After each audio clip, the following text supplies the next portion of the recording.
চাঁপাইনবাবগঞ্জে গৃহবধূকে ধর্ষণ ও হত্যা মামলায় 4 জনকে যাবজ্জীবন কারাদণ্ড দেওয়া হয়েছে। একই সঙ্গে তাদের প্রত্যেককে 1 লাখ টাকা জরিমানা অনাদায়ে আরও 2 বছর কারাদণ্ড দেওয়া হয়েছে। বুধবার বিকেল 4:30টার দিকে এ রায় ঘোষণা করেন চাঁপাইনবাবগঞ্জ নারী ও শিশু নির্যাতন দমন ট্রাইব্যুনালের বিচারক সিনিয়র জেলা ও দায়রা জজ নরেশ চন্দ্র সরকার। অভিযোগ প্রমাণিত না হওয়ায় মামলার অপর 4 আসামিকে খালাস দেয়া হয়।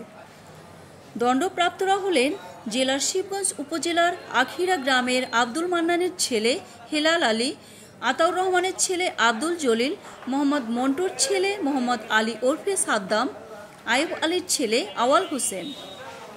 চাঁপাইনবাবগঞ্জের স্পেশাল পিপি এনামুল হক জানান, 2018 সালের 9 আগস্ট দুপুরে শিবগঞ্জের লওঘাটা গ্রামের আলাউদ্দিনের মেয়ে খাতিজা খাতুন তার 4 বছরের চাচাতো বোনকে সঙ্গে নিয়ে বাড়ি থেকে বের হন।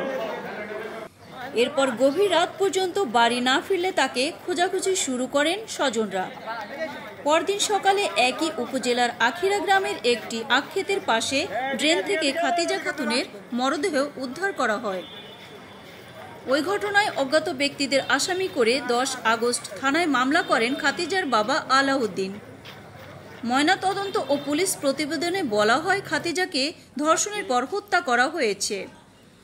পুলিশ 8 জনের বিরুদ্ধে আদালতে চার্জশিট দাখিল করে।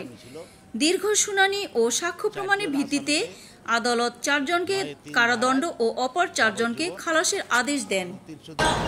গ্যাংরেপ উইথ মার্ডার একটা মামলার রায় ছিল। 8 জন আসামি ছিল। 4 জন আসামিকে 9(3) ধারায় যাবজ্জীবন এবং 302 ধারায় যাবজ্জীবন, 903 ধারায় 1 লক্ষ টাকা জরিমানা, অনাদায়ে আরও 2 বছর জেল, আর 302 ধারায় 20,000 টাকা জরিমানা, অনাদায়ে আরও 1 বছরের জেল শাস্তি দিয়েছে। আর 4 জনকে বেকুল খালাস দিয়েছে। আমি মোটামুটি সন্তুষ্ট এই রায়ে।